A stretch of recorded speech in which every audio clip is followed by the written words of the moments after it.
Ever opened your computer and felt completely lost looking at all the wires and components? The power supply and motherboard are the heart of your PC, but understanding how they work can be overwhelming. What if you could master these essentials and even upgrade your system like a pro? In this video, I'll break down everything you need to know about power supplies and motherboards, from ATX connectors to ITX formats. You'll learn how to choose the right components, avoid common mistakes, and even boost your PC's performance. Ready to take control of your computer's core? Let's dive in.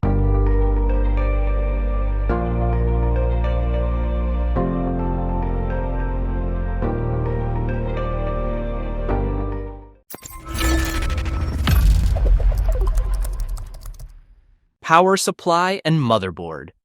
Power is the device that powers the computer. It's a square metal box with a bunch of different wires.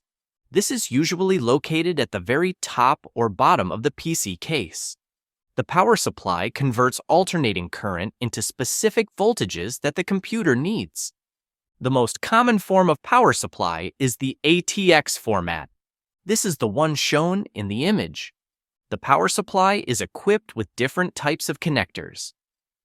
The main connector that connects directly to the motherboard is called P1 and contains between 20 and 24 pins. The other type of connector, which also connects to the motherboard, is intended to power the CPU and is called the P4 connector. This connector is used with modern motherboards. The other type of connector that we are going to see is the Molex, which is equipped with 4 pins and is used to connect disk drives, such as hard drives, CD and DVD-ROM drives. There is also a SATA connector, which contains 15 pins and allows you to connect disks and optical drives equipped with an ATA serial power supply.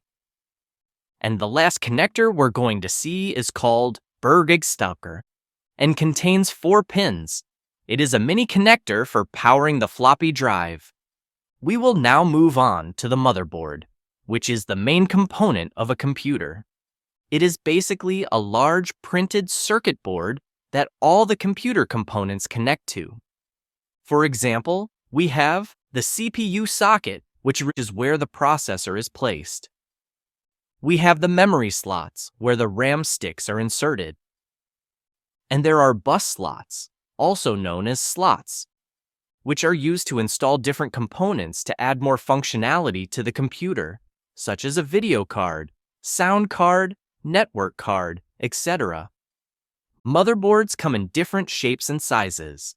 The most common form used in today's PCs is the ATX format. It was created in 1995 and is now the standard format for PCs. The ATX motherboard measures 12 x 9.6 inches. Before the development of the ATX, it was the AT format that reigned. This old format was used in the 80s and developed by IBM.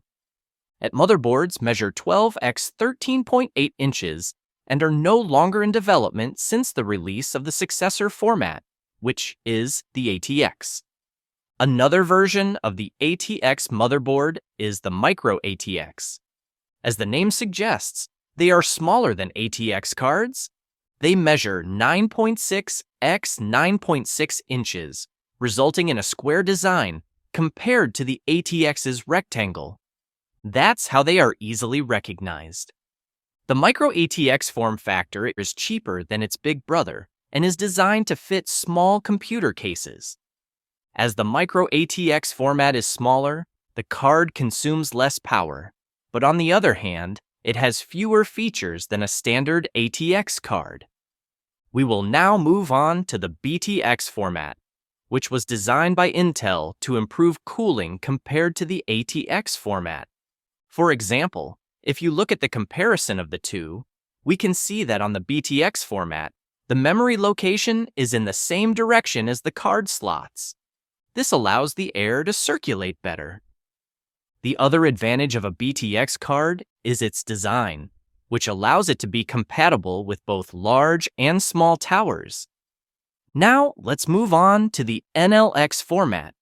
This format was also created by Intel for low-end computers.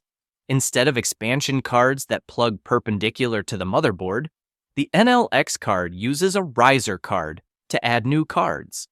You'll typically find NLX boards in slim computer cases. Now, we're going to move on to a form factor that is even smaller than the micro ATX and BTX motherboards, and that's the ITX form. This form was released in 2001, starting with the mini ITX. This type of card was designed to meet the high demand for ever smaller and less bulky computers. The ITX standard consumes less power, partly because it uses heat sinks rather than fans. There are a total of 4 different sizes of the ITX format.